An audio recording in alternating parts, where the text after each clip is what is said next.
స్వచ్ఛమైన నాణ్యమైన గౌదర్పార్ పూజా ఉత్పత్తులు www.gaudarpar.com ద్వారా ఆన్లైన్ లో ఆర్డర్ చేయండి. మీ ఇంటిని దేవాలయంగా మార్చుకోండి.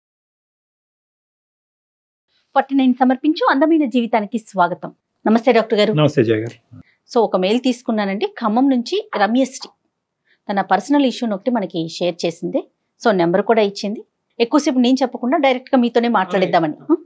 రమ్యశ్రీ ఖమ్మం. వీళ్ళందరూ వాళ్ళ పేరుగానే ఉంచమని అంటున్నారా మేడం? కొంతమంది చెప్తున్నారండి చేంజ్ చేయమని, పేరు బయట పెట్టొద్దు అనేసి. కొంతమంది అయితే పర్వాలేదు అంటే ఫోన్లే కదా కళ్యాణ్ గారు. హలో రమ్యశ్రీ అండి, నేను అందమైన జీవితం ప్రోగ్రామ్ నుంచి కాల్ చేస్తున్నాను. జయానండి. నమస్తే అండి. నాతో పాటు డాక్టర్ కళ్యాణ్ చక్రవర్తి గారు కూడా ఉన్నారు. ఒకసారి మీరు నాకు మెయిల్ చేశారు కదా, ఆ విషయాన్ని క్లియర్ గా చెప్పండి, డాక్టర్ గారు కూడా వింటారు. రైట్, చెప్పండి రమ్య. ఎంత రమ్య, మీ ఏజ్ ఎంత, ఏం చదువుకున్నారు, ఏంటి సమస్య? నా ఏజ్ ఇప్పుడు 25 సార్. అమ్మా, నేను ఇంటర్ చేశాను. ఓకే. ఎగ్జామ్స్ రాయగానే పేరెంట్స్ మ్యారేజ్ చేసేసారు మేడం. ఓకే అండి, ఓకే. అంటే 17-18 కి పెళ్లి అయిపోయిందమ్మా? 17-18 కి 18 ఇయర్స్ స్టార్టింగ్ లోనే అదే మేజర్ అవగానే చేసేసారు. పెళ్లి బాగానే జరిగింది మేడం. నాకు అబ్బాయి నచ్చాడు. అంటే కొంచెం మాకు దూరం బంధువు. పెళ్లి చేసుకోమ్మా, ఇంకా స్టడీ ఆపేసేయాలంటే మంచి సంబంధం అంటే చేసుకున్నాను మేడం. ఓకే అని. ఓకే అమ్మా, ఓకే. 1 year వరకు బాగానే ఉన్నారు. అప్పటి వరకు బాగానే ఉన్నారు, కానీ పాప పుట్టిన తర్వాతనే మేడం మా వారు కొంచెం ఆయన డిఫరెంట్ గా బిహేవ్ చేస్తున్నారు. అంటే ఎలాగండి? ఇంట్లో వస్తారు, ఏదో వచ్చానా, ఉన్నానా, పడుకున్నానా, తిన్నానా, పోయానా అన్నట్టే ఉంటారు మేడం. మాట్లాడరు అసలు. నన్ను, నా పాపను అసలు పట్టించుకోవచ్చు మేడం. స్టార్టింగ్ లో బాగానే ప్రేమగా చూసుకున్నారు మేడం, కానీ అసలు సరిగ్గా మాట్లాడరు. ఏదైనా మాట్లాడితే కోప్పడుతూ ఉంటారు. నాకు అసలు నేను రీజన్ లేకుండానే కోప్పడుతుంటా. నాకు ఏం అర్థం కావట్లేదు మేడం. ఓకే. ఏం చేస్తుంటారండి రమ్య? ఒక కంపెనీలో జాబ్ చేస్తున్నారు మేడం. Okay okay. మీ ముగ్గురే ఉంటారు అంతేనా? ఒక పాప, నేను, మా వారు మేడం. ఓకే. అత్తయ్య మావయ్య వీళ్ళంతా ఎక్కడ ఉంటారు? వాళ్ళు వేరే చోట ఉంటారు మేడం. Okay okay okay. పాప ఉందంటే పాపతో ఇప్పుడు హ్యాపీగా ఉండాలి, నాతో ఉండాలి. మేము ముగ్గురమే కదా మేడం ఇంట్లో మాట్లాడుకోవడానికి. ఎవరి పనులు వాళ్ళు ఉన్నామనంటే అది నాకేం అర్థం కాకుండా మేడం. ఇలా కొన్ని రోజుల నుంచి పాప పుట్టిన తర్వాత ఇంకా స్టార్ట్. ఇప్పటికి మ్యారేజ్ అయ్యి ఒక 3 years అవుతుంది మేడం. 2 years నుంచి ఇంకా ఇంతే నాకు టార్చర్. ఏం మాట్లాడారు, బాగా చూసుకోరు అనంటే బాగానే చూసుకుంటారు. ఓన్లీ మాట్లాడకపోవటం ఒకటే సమస్య. మాట్లాడడం అసలు హస్బెండ్ అంటే ఎలా ఉండాలి మేడం? ఒక ప్రేమ, ఎఫెక్షన్ అనేది ఉండాలి కదా. స్టార్టింగ్ లో ఉన్న లవ్ అనేది ఇప్పుడు లేకపోతే నాకేమనిపిస్తుంది? మరి ఎప్పుడైనా అడిగారా ఎందుకు ఇలా ఉంటున్నారు, ఏంటి అసలు కారణం ఏంటి? నేను అడిగాను మేడం. అడిగితే నీకెందుకు అవన్నీ, ఇప్పుడు బాగానే ఉన్నది కదా, ఇప్పుడు నీకేం తక్కువైంది, జాబ్ చేస్తున్నాను కదా, నీకు అన్ని ఏం తక్కువ ఉన్నది అని ఇలా అంటున్నారు మేడం. అలాంటప్పుడు నేను ఏం మాట్లాడగలను? ఏం మాట్లాడలేకపోతున్నాను నేను. ఇంట్లో తన కోసం నేను వచ్చేసరికి ఎదురు చూడాలి అనేది కూడా నాకు అనిపించట్లేదు మేడం. అసలు ఏం మాట్లాడాలో కూడా అర్థం కావట్లేదు. ఆయన పెళ్లి కాకముందు పేరెంట్స్ దగ్గర, నాన్న దగ్గర ఎంత మంచి ఫ్రీగా ఉంటామో హస్బెండ్ దగ్గర కూడా అలాగే ఉండాలి అని అనుకుంటాను కదా మేడం. ఆ ఫ్రీడమ్ హస్బెండ్ దగ్గర మాత్రమే ఉంటుంది. అలాంటిది అని చూస్తే భయం వేస్తుంది మేడం నాకు. ఒక మిషన్ వర్క్ చేస్తుంది, మనం తింటున్నాం, అది ఫుడ్ ఇస్తుంది, మనం తింటున్నాం అన్నట్టు మాత్రమే ఉంటుంది. ఓకే. ఒక మాట్లాడపోవటం తప్ప ఇంకా వేరే ఏ ఇతర సమస్య లేదు అతనితో మీకు? డ్రింక్ చేసి వస్తుంటారు, పక్కన ఏదో స్మెల్ వస్తుంది అని అంటే కొంచెం ఫ్రెష్ అప్ అవ్వండి అంటే దానికి గొడవ చేస్తుంటారు. చాలా మంది ఆడవాళ్ళకి ఇలాంటివి కూడా లేనటువంటి పరిస్థితులు. అంటే ఇప్పుడు సదుపాయాలు చూసుకుంటున్నాడు, అవసరాలు చూసుకుంటున్నాడు, కావాల్సిన ఎటువంటి లోటుపాటు లేదు, వేరే వ్యవహారాలు లేవు, అప్పుడప్పుడైనా తాగుతాడు. అతని వ్యక్తిత్వం అది. బేసికలీ ఏంటంటే రమ్య ఏ అంశాల గురించి అయితే కనుక తను తప్పుగా చూపెడుతుందో, బహుశా తన యాంగిల్లో ఓన్లీ ఆ పాయింట్ ఆఫ్ వ్యూసే చూస్తుంది కాబట్టి అవి తప్పుగా కనిపిస్తుంది. ఇంకా మంచిగా ఏమున్నాయేమో అంటే చెప్పడానికి ఇంకా 95 ఉండుంటాయి.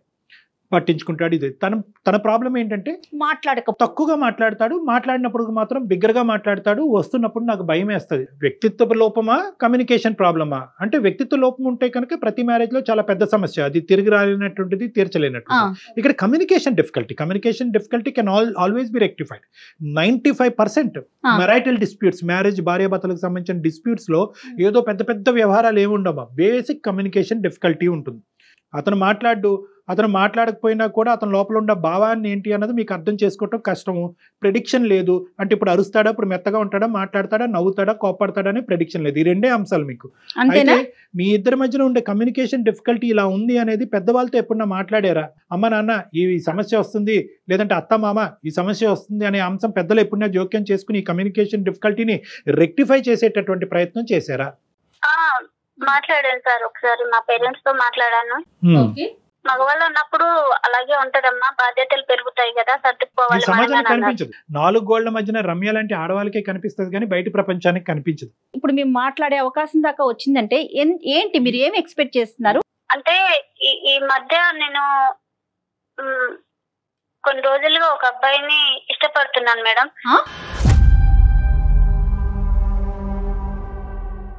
ఒక అబ్బాయిని ఇష్టపడుతున్నాను మేడం, మా ఎదురుగా ఉంటారు. చాలా క్యాజువల్ గా చెప్పేస్తున్నారండి మీరు. అదే అప్పుడు ఇష్టపడుతున్నాననే దగ్గరికి వెళ్ళటం గురించే రమ్య గారు భర్త గారు బ్యాక్గ్రౌండ్ ఇచ్చారు. చెప్పండి రమ్య గారు. అయితే తను కూడా నన్ను ఇష్టపడుతున్నాను మేడం. కొన్ని రోజుల నుంచి మా ఎదురుగా జిమ్ చేస్తూ ఉంటారు.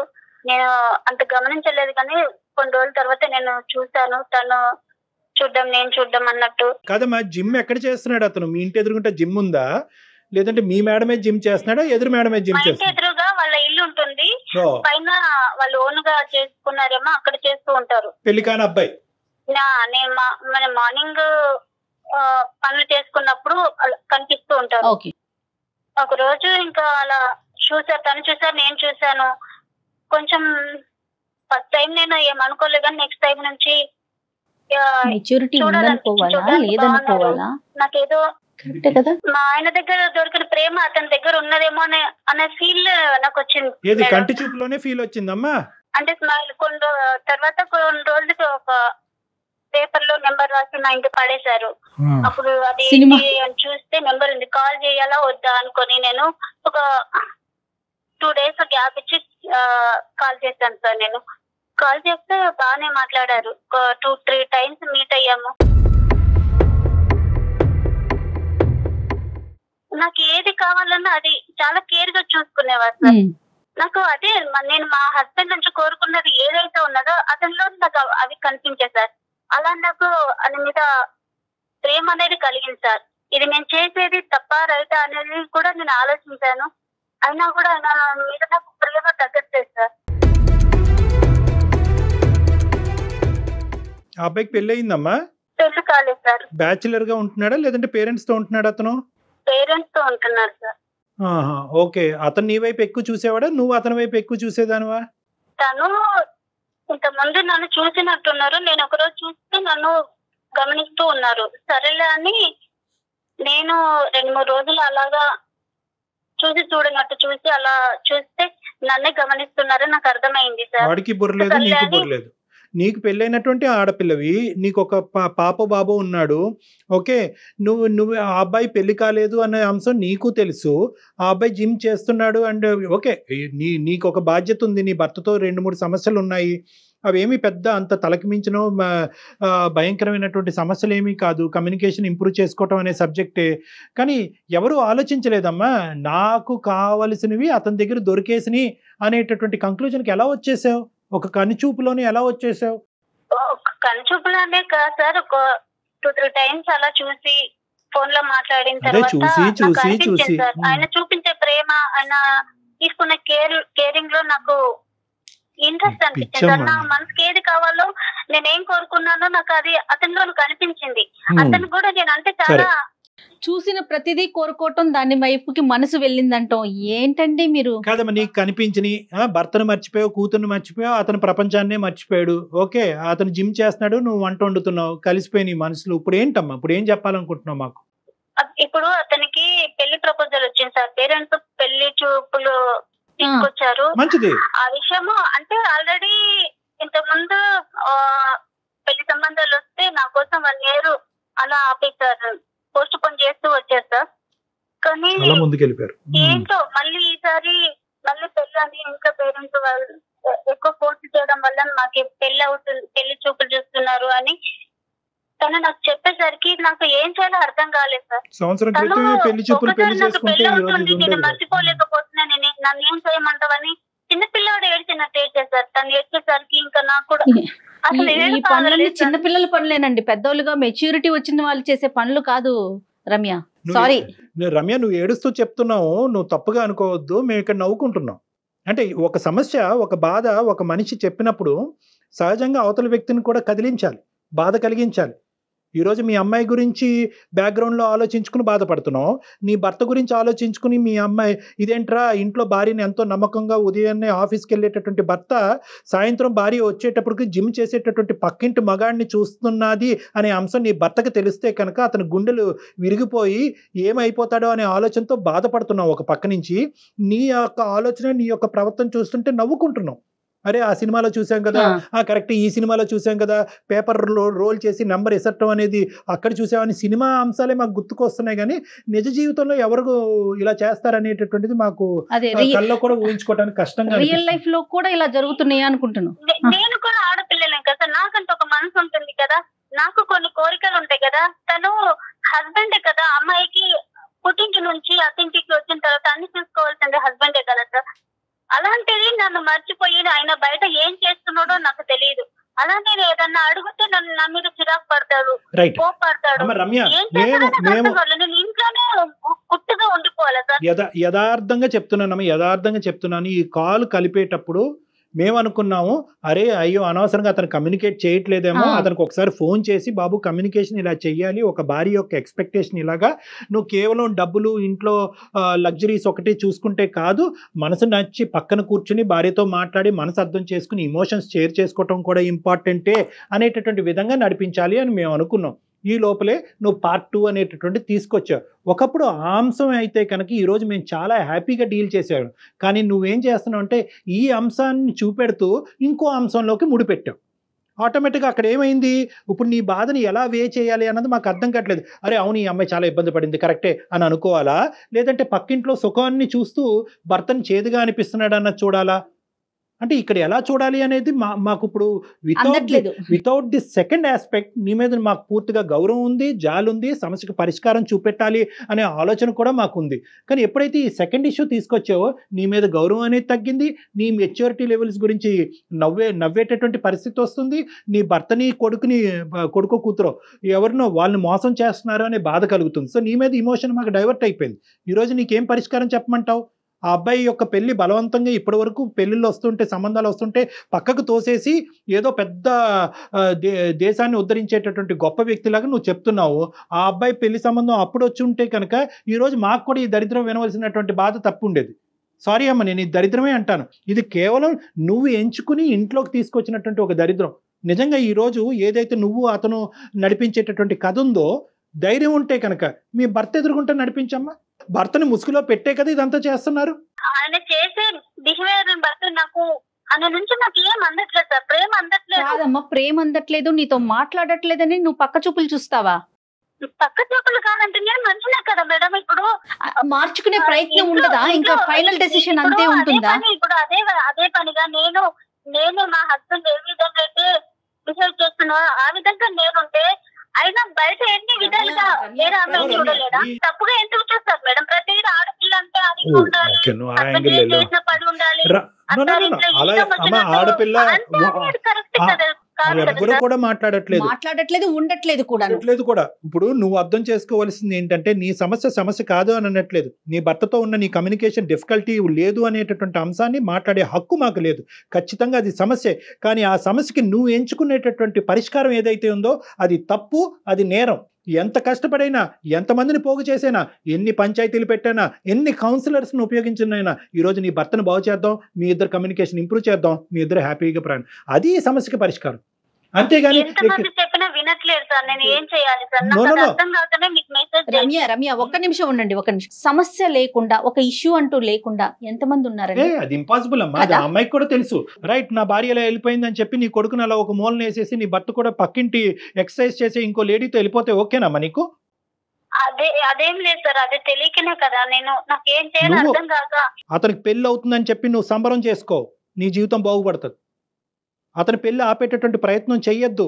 కానీ తను దూరం అవుతుందంటే ఎందుకు నాకు ఏడుపు వస్తుంది. ఇంకా నాకు అతనంటే ఏమో సార్, ఇంకా నాకు ఇప్పుడు ఏడిస్తే పర్లేదమ్మా, జీవితాంతం నువ్వు ఏడుస్తావు, చాలా మందిని ఏడిపిస్తావు. ఉండలేమో అని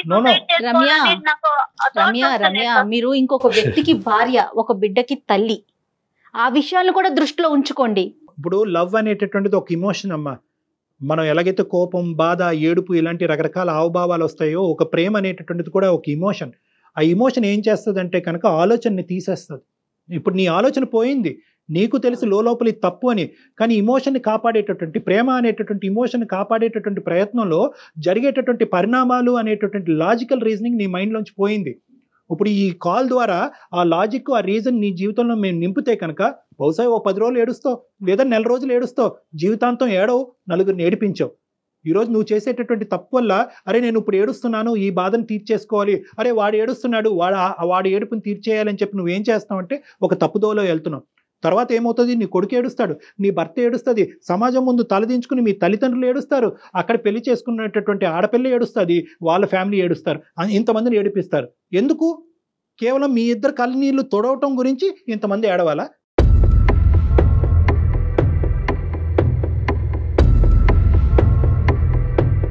సో ఇది కరెక్ట్ కాదమ్మా. ఇక్కడ లాజిక్ కావాలి, ఇమోషన్ కాదు. ప్రేమ అని ఇమోషన్ తాత్కాలికంగా పక్కన పెట్టండి.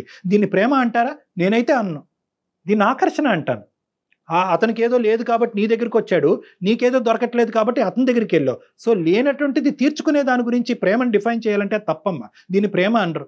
నీ భర్తతో ఉండేటటువంటి బంధం, దాన్ని ప్రేమించు. నీ కొడుకుతో ఉండేటటువంటి బంధం, దాన్ని ప్రేమించు. మీరందరూ గౌరవప్రదంగా సమాజంలో ఉంటున్నారు, దాన్ని ప్రేమించు. సో ఈరోజు నీకు బాధగా ఉండొచ్చు, మా మాట బాధగా ఉండొచ్చు, ఇదేంటి సార్ ఆ అబ్బాయి ఏడుస్తున్నాడు కదా సార్, నాకు బాధగా ఉంది సార్, మీ ఇద్దరం దూరం అయిపోతాం సార్ అంటే కనుక నో. ఎంతైనా బాధపడండి, 100 రాత్రులన్నా నిద్రపోకుండా ఉండండి, ఎంతైనా ఏడవండి, కానీ ఈ తప్పు మాత్రం చేయొద్దు. నీతో పాటు చాలా కుటుంబాలను కాపాడినటువంటి పుణ్యం మాకు దక్కుతుంది కాబట్టి థ్యాంక్ యూ. అతను చూస్తూ నేను ఉండలేదు సార్ ఇక్కడ. అసలు బ్రతకాలనే ఆలోచన కూడా నాకు రావట్లేదు సార్. తను ఎక్కడ దూరం అయిపోతాడో, నాకు ఎవరు ప్రేమ పంచుతారు, నాకు ఇంత కేరింగ్ ఎవరు చూసుకుంటారు అనేది కూడా నాకు అసలు అర్థం కాకుండా ఉంది సార్. ఇంకా కూడా చాలా సీక్రెట్ గా నడిపిస్తున్నటువంటి కథ రమ్య, చాలా సీక్రెట్ గా కనిపిస్తున్న కథ కాబట్టి ఈ ప్రేమను మీరు ఆనందిస్తున్నారు, అతను ఆనందిస్తున్నారు. This is a secret love. ఇది ఒక బ్యాడ్ లవ్, ఒక సీక్రెట్ లవ్. ఇది ఎప్పుడైతే బట్టబయలు అవుతుందో, ఎప్పుడైతే సమాజానికి తెలుస్తుందో, ఎప్పుడైతే ఆ అబ్బాయి తల్లిదండ్రులకి నీ భర్తకి తెలుస్తుందో, అప్పుడు అసలు సిసలైనటువంటిది ఉంటుంది. ఇద్దరు రోడ్డు మీద పడతారు. రేపొద్దున నీ బిడ్డకి ఏం సమాధానం చెప్తారు మీరు? నాకు రావట్లేదు, నా భర్త నుంచి ప్రేమ రావట్లేదు, నాకు దొరకట్లేదు, నేను ఆనందపడట్లేదు, ఆ పక్కింటి ఆంటీ ఇలా ఉంది, ఈ పక్కింటి వీళ్ళు ఇలా ఉన్నారు, వాళ్ళందరినీ ఊహించుకుని ఏంటంటే ఒక డిప్రెషన్లోకి వెళ్తారు. సడన్గా ఈ డిప్రెషన్ అనేటటువంటి బాధ ఎవరికి ఆనందంగా ఉండదు. ఇందులోంచి బయటపడాలి, వెంటనే బయటకు రావాలి. బయటకు రావాలంటే భర్తకు చెప్పుకుంటే భర్త మాట వెండు. ఇలాంటి వాళ్ళని మాట వినేటటువంటి ఏకైక వ్యక్తి ఎవరంటే కనుక ఈ జిమ్ బాడీ లాంటి వీళ్ళు ఏం చేస్తారు, వీళ్ళు పని పాట అట్రాక్ట్ చేస్తారు. ఆ అబ్బాయి అసలు ఎంత ధైర్యం అండి, ఒక పెళ్ళైనటువంటి ఆడపిల్లని ఇక్కడ పెట్టుకుని పెళ్ళని కానీ అతనికి వాళ్ళు అట్రాక్ట్ చేస్తారు. వాళ్ళు ఏం చేస్తారు, వాళ్ళు ఏమీ చేయరు, కేవలం ఈ అమ్మాయి కథ చెప్తుంటుంటే వింటూ ఉంటారు. ఈ అమ్మాయి జీవితంలో ఎవ్వరూ విన్నటువంటి ఏకైక వ్యక్తి ఈ మహానుభావుడు. ఈ కథ వినేటప్పటికి ఇదేంటి ఇంత వింటున్నాడు, ఇన్ని సంవత్సరాలు పెళ్ళైనా కూడా నా భర్త 10 నిమిషాలు కూడా నా పక్కన కూర్చాడు, ఇతనేంటి గంటల తరబడి అన్ని పనులు వదులుకుని నా మాట వింటున్నాడు అని చెప్పి అక్కడ కనెక్ట్ అవుతూ ఉంటారు. సో ఇదంతా కూడా ఏంటంటే ఒక సూపర్ఫిషియల్గా ఒక ఇమోషన్తో కూడినటువంటి ఒక అట్రాక్షన్ మాత్రం. ఇది బంధం కాదు, బంధం అని వాళ్ళు అనుకుంటారు. సో ఇక్కడైతే మాత్రం కఠినమైనటువంటి నిర్ణయాలు ఇప్పుడు తీసుకుంటే రానున్న జీవితంలో ఇప్పటికీ ఎవరికి తెలియదు. ఈ గుట్టు అనేటటువంటిది కేవలం మనకి, నాకు, జయాకి, నీకు మధ్యనే ఉంది కాబట్టి ఇక్కడతో ఇది ముగిస్తే మంచిది. కఠినమైనటువంటి నిర్ణయం కాదనట్లేదు, ఏడుపు వస్తుంది, నిద్ర పట్టదు, ఇందాక నేను చెప్పినటువంటి లక్షణాలు అన్నీ వస్తుంది. కానీ ఈ బాధకి, ఇప్పుడు పడేటటువంటి ఈ తాత్కాలికమైనటువంటి బాధకి అది దీర్ఘకాలికమైనటువంటి పరిష్కార మార్గం కింద నువ్వు ఎత్తుక్కుంటే నీ అంత పిచ్చిది ఎవరు లేరు. చాలా ఇమోషనల్గా చెప్తున్నాను, ఎందుకంటే నువ్వు తప్పు చేస్తావు ఇంకా ఇప్పటికీ ఎవరికి తెలియదు కాబట్టి నిన్ను ఆపేటటువంటి ప్రయత్నం మేము చేయాలి కాబట్టి నేను ఇంత ఇమోషనల్గా మాట్లాడుతున్నాను. సో దీర్ఘకాలికమైనటువంటి సంతోషం నీ జీవితంలో కావాలి అంటే ఇప్పటికైనా నీ తప్పు ఏంటి అన్నది అర్థం చేసుకో.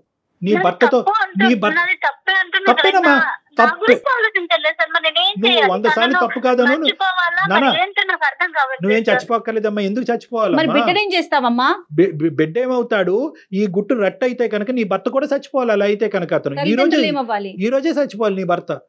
సో ఈ చావు అనేటటువంటి దీని పరిష్కారం కాదు. నువ్వు తప్పులో ఉన్నావు, చిన్నపిల్లవి, తెలియదు, ఇమ్మెచ్యూరిటీ, ఇమోషను, డిప్రెషను, ఇలాంటి రకరకాల కారణాల వల్ల నువ్వు ఈరోజు నిర్ణయం తీసుకున్నావు. కాబట్టి ఒక్కసారి నా మాట విను. నీకు తెలియకుండా మాట్లాడుతున్నావు, అమాయకత్వంతో మాట్లాడుతున్నావు. ఈరోజు ఇంకా నువ్వేమీ చూడలేదు. ఈ బాధ పోయింది. ఈ బాధ అనేది నువ్వు చూసేటటువంటి యాంగిల్లో చూస్తున్నావు, కానీ నీకు రానున్న రోజుల్లో వచ్చే బాధలు మేము చాలా యాంగిల్స్లో చూస్తున్నాం. ఫ్యూచర్ని తను గెస్ట్ చేయలేకపోతుంది. ఈ పనికిరాని కథని ఇప్పుడు దాకా మాకు ఏదైతే చెప్పావో ఈ పనికిరాని కథని ఇక్కడతో వదిలేసి ఇక్కడ కంచికి తీసుకురా. ఓకే, మళ్ళీ రీకనెక్ట్ అవ్వకూడదు. ఆ అబ్బాయి పెళ్లి చేసుకుంటాడు. రేపొద్దున ఏ ఫేస్బుక్లోనో ఇంకో మెసేజ్లో హాయ్ అమ్మ, హాయ్ బంగారం, హాయ్ తల్లి అని అంటే కనుక నువ్వు మళ్ళీ కనెక్ట్ అయ్యావు అంటే కనుక అప్పుడు చాలా కుటుంబాలు సర్వనాశనం అవుతాయి. కాబట్టి ఈరోజు ఈ కథని ఇక్కడితో ముగించు. అన్ని ఫార్మ్స్ ఆఫ్ కాంటాక్ట్స్ బ్లాక్ చేసుకోండి. అతను ఎవడో నువ్వెవడో అన్నట్టు ఉండండి. ఇప్పటికే కాదు, చచ్చేంత వరకు అలాగే ఉండాలి. నీ భర్తతో ఈ కమ్యూనికేషన్ పెంపొందించి ఇంప్రూవ్ చేసి మీ ఇద్దరి మధ్యన ప్రేమ ఆప్యాయతలు పంచేటటువంటి విధంగా ఆ బాధ్యతను మేము తీసుకుంటాం. ఆయనతో మాట్లాడే ప్రయత్నం మీరు చేస్తారని నేను నెంబర్ తీసుకొని మీతో మాట్లాడిస్తాను. తప్పకుండా. అంటే ఈ అమ్మాయి భాష అర్థమైందో లేదో అమ్మాయికి. రమ్య, మీకు అర్థమవుతోందమ్మా? అర్థమవుతుంది మేడం. డాక్టర్ గారు మీ హస్బెండ్ తో మాట్లాడతారు. ఒకసారి కాదు, 2 సార్లు కాదు, తనలో మార్పు వచ్చే వరకు మాట్లాడతారు. తనలో మార్పు వస్తే నేను సంతోషంగా ఉంటాను మేడం. కానీ ఇప్పుడు తన అబ్బాయి పెళ్లి అవుతుందంటేనే నేను చూడలేకపోతాను. ఇక్కడ ఉండాలంటే పెళ్లి అయితేనే నువ్వు సంతోషంగా ఉంటావమ్మా. రమ్య, నీకు ఆ పాయింట్ అర్థం కావట్లేదు. ఇప్పటి వరకు డాక్టర్ గారు చెప్పింది అదే. ఆ అబ్బాయికి పెళ్లి అవటం అనేటటువంటిది చూస్తూ మాకు ఇంత ఎదురుగానే కాబట్టి నేను తనను చూస్తూ ఉండలేదు మేడం. అక్కడి నుంచి వెళ్ళిపోండి, వెకేట్ చేసేయండి. ఇల్లు ఖాళీ చేసే తెగించే జీవితానికి మించినటువంటిది ఏం లేదు. ఇక్కడ ఇంట్లో సదుపాయాలు లేవు, బాలేదు, వెంటిలేషన్ బాలేదు, బాత్రూమ్స్ బాలేదు, ఏదో అని చెప్పి మీ ఆయన చేతి ఇల్లు ఖాళీ చేసి వెళ్ళిపోండి అక్కడి నుంచి. చక్క ఇంటర్మీడియటే చదువుకున్నారు. ఇంకేదైనా చదువుకోవడానికి అవకాశం ఉంటే చదువుకోండి, లేకపోతే ఏదైనా నేర్చుకునే ప్రయత్నం చేయి రమ్య. ఈ సబ్జెక్ట్ ఇక్కడతో మర్చిపోవాలి. ఈ సంఘటన ఇప్పటి వరకు జరిగిందనే ఆలోచన తీసేసేయండి. మీ బాధ్యత ఏంటి అన్నది గుర్తు తెచ్చుకోండి. ఇప్పుడు నువ్వు చేసే పని ఇప్పటికైనా తప్పు అని అంటావా అనవా అమ్మా? నువ్వు తప్పు అని అంటేనే తప్పు అని తెలుసు సార్, కానీ నేను చేస్తుంది తప్పు అని తెలిసినా కూడా నేను అతని మీద నాకు బయటికి రాలేకపోతున్నాను. నాకు అర్థం కావట్లేదు. అమ్మ, నువ్వు తప్పు అని రియలైజ్ అవటం అనేటటువంటిది రియాలిటీ. నువ్వు స్లోగా రియాలిటీలోకి వచ్చేసాయి, అతని జ్ఞాపకాలు తీసేసాయి. Okay sir. మా ఆయన మారి నాతో ఉంటే నాకు ఏది అవసరం లేదు సార్. తప్పకుండా ఉంటారమ్మా. డాక్టర్ గారితో మనం మాట్లాడిద్దాం. నువ్వైతే మాత్రం స్ట్రాంగ్ గా ఉండు. ఒకసారి మనం అయిపోయిన తర్వాత మీ హస్బెండ్ నెంబర్ ఫార్వర్డ్ చెయ్యి, ఆయనతో ఒకసారి డాక్టర్ గారితో మాట్లాడిద్దాం. Be strong. Okay okay madam. Right. Okay అమ్మా, ఆల్ ద బెస్ట్ అమ్మా. Ramya, okay sir. నీకు నీ జీవితంలో మంచి జరగాలి, మళ్ళీ తప్పులు జరగకూడదు, నీ వల్ల నీ పేరు చెప్పుకుంటూ సమాజంలో మీ తల్లిదండ్రులు అందరూ తలదించుకునే పరిస్థితి రాకూడదనే ఉద్దేశంతోనే నేను బిగ్గరగా, గట్టిగా, ఇమోషనల్గా చెప్పడం జరిగింది. నా మాటను తప్పుగా తీసుకోవద్దు. నా మాటలో ఉండేటటువంటి మెసేజ్ని మాత్రమే తీసుకోమ్మా. ఓకేనా? ఓకేనా? All the best. Thank you. Kalyan గారు, ఈ అమ్మాయికి పెళ్ళయింది, ఒక పాప ఉంది, పాపో బాబో సంథింగ్. అయినా కూడా ఇంకొకరి మీద మనసు పడటం, అతనికి పెళ్ళైపోతుందని నాకు బాధగా ఉంది, నేను తట్టుకోలేకపోతున్నాను అని అంటాం. ఇలాంటప్పుడు ఈ సిచ్యువేషన్లో ఏం చేస్తారంటే సాడ్ సాంగ్స్ వినటం, సాడ్ మూమెంట్స్ని చూడటం, అవి మాకే జరిగినాయని ఇంప్లిమెంట్ చేసుకోవటం, ఇలాంటివి కూడా చేస్తూ ఉంటారు కదండి. మనసు నిజంగా ఇలా పరిపరి విధాలు ఆలోచిస్తూ ఉంటుందా? ఆ కుదురుని ఇవ్వదంటారా? అంటే ఇక్కడ ఏంటంటేనమ్మా, మనసు వేరో ఆలోచన వేరు, మా బ్రెయిన్ వేరు, మైండ్. మనసు అనేటటువంటిది ఇమోషన్తో కూడినటువంటిది. ఇందాక అమ్మాయికి చెప్పినప్పుడు కూడా నేనేమన్నానంటే, నీ మనసు చెప్పేటటువంటి మాటే వింటూ ఉంటే కనుక నువ్వు ఇలా తప్పులు చేసుకుంటూ పోతా ఉంటావు. నీ మైండ్ ఏం చెప్తుంది, నీ బ్రెయిన్ ఏం చెప్తుంది? నీ బ్రెయిన్ అనేటటువంటి చెప్తుంది. బ్రెయిన్ ఒక లాజిక్, దాన్నే అంతరాత్మ అంటాం, దాన్నే 6th సెన్స్ అంటాం. అమ్మాయికి కూడా తెలుసు, ఇందాక నుంచి అంటుంది నేను తప్పు చేస్తున్నాను అంటే కనుక అది లోపల అంతరాత్మ, అదే ఎప్పుడు నిజం పలుకుతుంది. ఈ బయట ఉండేటటువంటి మనసు ఏంటంటే ఒక మబ్బుతో కూడినటువంటి ఒక ఇమాజినేషన్లోకి ఈ అమ్మాయిని తీసుకెళ్తుంది. ఆ మబ్బు ఏంటంటే ఇక్కడికంటే అక్కడ సుఖంగా ఉంటావు, అతను నిన్ను బాగా చూసుకుంటాడు, ఇవన్నీ ఊహాజనకమైనటువంటిది, ఆ, ఇవన్నీ ఊహాజనకమైనటువంటి. అవును. దానివల్ల ఏమవుతుందంటే లోపల ఉండేటటువంటి కాన్షియస్ 6th సెన్స్ అంతరాత్మ లేదు అక్కడికి వెళ్తే మోసపోతావు, అక్కడికి వెళ్ళిన తర్వాత అందరూ ఇబ్బంది పెడతారు అనేటటువంటి చెప్తూ ఉంటుంది. కానీ ఈ ఆలోచన మీరు ఇందాక అన్నట్టు ఈ మ్యూజిక్ వినటం, ఈ పాటలు వినటం, వేరే ప్రేమించేటటువంటి వాళ్ళని చూడటం, వాళ్ళ సంసారాల జీవితాలు బాగున్నాయి అనుకోవటం వల్ల ఏమవుతుందంటే అది ఈ డామినేట్ ఈ చేస్తుంది. మత్తు కాస్త ఏంటంటే ఈ 6th సెన్స్ లోంచి వచ్చేటటువంటి ఆలోచనని తొక్కేస్తూ ఉంటుంది. ఈరోజు మీరు నేను ఏం చేసామంటే కనుక ఈ ఇమోషన్ని పైకి తీసేసి ఈ లోపల ఉండేటటువంటి అంతరాత్మ యొక్క మాట ఆ అమ్మాయి వినేటట్టుగా మనం చేసామన్నమాట ఈరోజు. అది వాళ్ళ తల్లిదండ్రులు చేయగలరు, Yes. మెచ్యూర్గా ఉండే పీపుల్ ఎవరైనా చేయగలరు, కానీ ఎవరితో కూడా ఈ అమ్మాయి ఈ ఇష్యూని డిస్కస్ షేర్ చేయలేదు. చేసే ధైర్యం లేదమ్మా. ఆ అమ్మాయికి తెలిసి అవును. తప్పు కాబట్టి ఆ అమ్మాయి చేసే ధైర్యం లేదు. లక్కీగా మనకి ఈమెయిల్ పంపించింది, మనం అవునండి. కాల్ చేసాము, ఆ లోపల ఉండేటటువంటి అంతరాత్మని తట్టి లేపాము, అది బయటకు వచ్చింది, ఇమోషన్ తగ్గింది. ఇక నుంచి ఆ అమ్మాయి నడవలసినటువంటి దారి ఆ అమ్మాయి ఎంచుకోవాలి. ఎల్లకాలం ఎవరో ఒకరు అంతరాత్మని తట్టి లేపలేకపోతారు. లేపలేరు. ఆలోచించే తత్వం వస్తుందేమో అని అనిపిస్తోంది, ఎందుకంటే లాస్ట్ లో తను Yes, మాట్లాడిందని yes. బట్టి She has realized. కొంచెం ఆలోచిస్తోంది. Thank you so much Kalyan ji. నమస్తే అండి.